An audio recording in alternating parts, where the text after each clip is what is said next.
Olá, um ótimo início de semana para você aí de casa que vai ficar conosco em mais um programa Antônio Roberto e você. Tudo bem, Antônio Roberto? Tudo bem e você? Tudo ótimo. Para você de casa, meu abraço. Antônio Roberto, quem sugeriu o tema de hoje foi uma telespectadora, Daniela, que ela quer que você comente um fato. Aliás, aconteceram várias coisas e as pessoas estão pedindo para você comentar.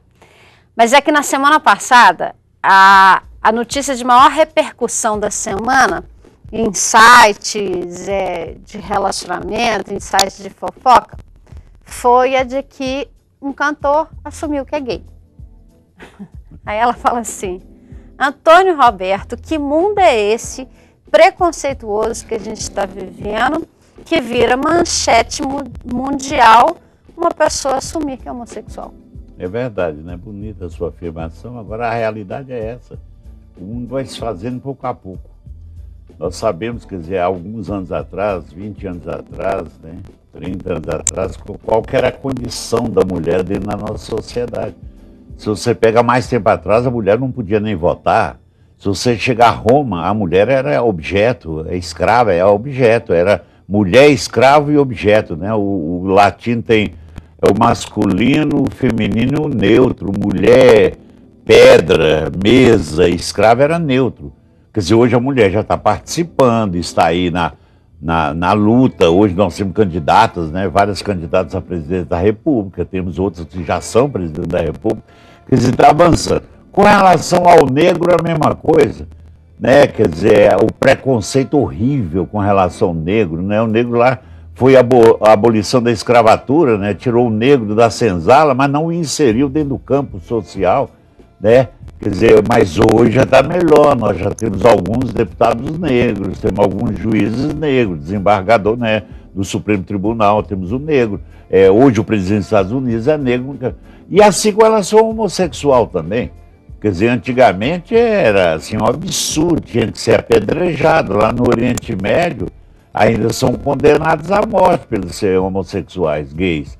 Aqui não, aqui já há um entendimento, já há um avanço. Agora tudo é pouco, né? Na medida que a história se estruturou na diferença e não na semelhança e na igualdade. Então agora o esforço de cada um de nós, batalhar cada um de nós para nos colocarmos nessa luta pela semelhança e pela igualdade social, de direitos, é essa grande luta nossa, que é o amor, né?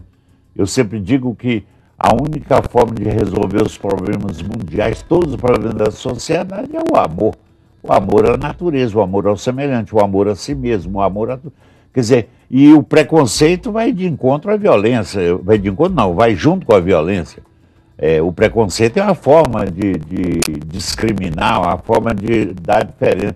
Por que as pessoas insistem em fazer a diferença e enfatizar a diferença de um ser para o outro ser? Para poder dominar, para poder torturar, para poder matar, para poder fazer isso, né? Então, mas a consciência é isso, e a luta tem que ser cada vez mais intensa, né? De todos esses chamados minorias, e que nem são minorias mais, né? Por exemplo, a mulher não é minoria no Brasil, o negro não é minoria, né? Mas todos eles têm que lutar mesmo com a vida. Mas é bom você colocar esse ponto, porque a gente pode falar sobre o preconceito. E é a obrigação de cada um deles, sobretudo os pais, sobretudo os professores, nas escolas e nas famílias, educar o filho para a semelhança humana. Ensinar o filho, seja de classe média, classe alta, seja branco, seja homem, a ver o outro, né, pela semelhança que tem conosco e não pela diferença, porque isso é uma sacanagem. Agora, essa questão de... Primeiro que tem o fato de ser uma pessoa famosa e quando muitas pessoas criticaram e tal, o fato dele ser famoso, é aquele Rick Martin ter assumido, tem a ver com as nossas invejas também, porque aí achamos que ele é diferente. Não, isso tem, claro que tem. Tem a ver com duas coisas. Primeiro é o seguinte, o preconceito mesmo, porque se ele é famoso e se declara gay, olha que bacana, né? Foi eleito presidente, não sei o quê, ministro, um cara gay, que bacana, quer dizer, a sociedade já está olhando a competência da pessoa, não é a questão pessoal, não é a orientação sexual dele que vai determinar se ele vai ser primeiro-ministro ou não, né? Quer dizer, agora, e no caso do cantor também, olha que bacana, quer dizer, o cara assume publicamente, etc. Mas aí tem a inveja, sim. tem inveja. No Brasil é proibido ter sucesso. E todo mundo que teve, está tendo ou tiver sucesso, pode contar com a inveja, com a maledicência, com a difamação, com a injúria, porque isso ocorre mesmo, não tem como. A sociedade ela não suporta o sucesso do outro. Então, quando pega um ponto fraco, verdadeiro ou não, aí todo mundo adora. Ué. Qualquer revista que mais vende é aquela que fala mais fofoca de pessoas de que eu tenho inveja. Ah, fulano de tal é isso, fulano de tal é aquilo. Você sabia que fulana aconteceu isso com ela? Tal. Todas as pessoas famosas, né? Todo mundo fica de olho na intimidade, nos pontos fracos aí que todo mundo tem. Exatamente para dizer, para diminuir por causa da inveja. Vamos fazer um intervalo e na volta o programa continua.